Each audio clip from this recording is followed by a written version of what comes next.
சோபனா. எங்க இருந்து வரீங்க? ஐயோ எங்க இருந்து? பாவம் அவரே கன்ஃபியூஸ் ஆயிட்டார் பாஸ். எங்க இருந்து? தாந்தோணிமலையில. தாந்தாணிமலையில இருந்து வரீங்க. திருவிழாக்கு ஒரு வைபான சாங் அப்படின்னா எந்த சாங் சொல்லுவீங்க? உங்களுக்கு ஒரு ஃபீல் மாரியம்மா. மாரியம்மா எங்கள் மாரியம்மா. ஓகே. திருவிழாக்கு எல்லாரும் வாங்க.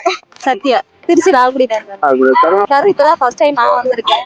கடைகள்லாம் நல்லா இருக்கு, சூப்பரா இருக்கு, ரொம்ப பிரம்மாண்டமா இருக்கு, நல்லா இருக்கு. கூட்டம் எல்லாமே நிறைய இருக்கு. நான் இப்ப கேள்விப்பட்ட வரைக்கும் நல்லா இருக்கு. நல்லா இருக்கு. பேரு? லிங்கேஸ்வரி. நீங்க தனுஷ்டி. எங்க இருந்து வரீங்க? திருச்சி லால்குடி. வருஷம் வரீங்க. ஸ்மோக் பிஸ்கட் கரும்பு நிறைய இருக்காது, கடைங்க நிறைய இருக்கு. நல்லா என்ஜாய் பண்றீங்க? இனிமேதான் ஆத்துக்கு போனாங்க. இனிமேல் தான் போகணும். ஜீவானு அவ்வளவுதான் வந்தது இப்போ. 17 வயசு ஆகுது. ஒரு 10 வருஷமா பாத்துக்கலாம் ஞாபகம் இருக்குது. ஓகே போன வருஷம் ராட்டினம் மிஸ் பண்ணோம். ஓகே. இந்த வருஷம் மிஸ் பண்ணிடக்கூடாதுன்னு நினைக்கிறோம். ஏன்னா கிளைமேட் சரியில்லை. மழை வந்து ஏதோ ராட்டினம் போடாம இருக்க கூடாதுன்னு நினைக்கிறோம். Okay okay. கடை வீதி சைட் அடிக்கிறது. ஐயோ ஐயோ நம்மளுக்கு எல்லாரும் வாங்க, நம்ம ஊர் திருவிழா எல்லாரும் வாங்க, சிறப்பா இருக்கும்.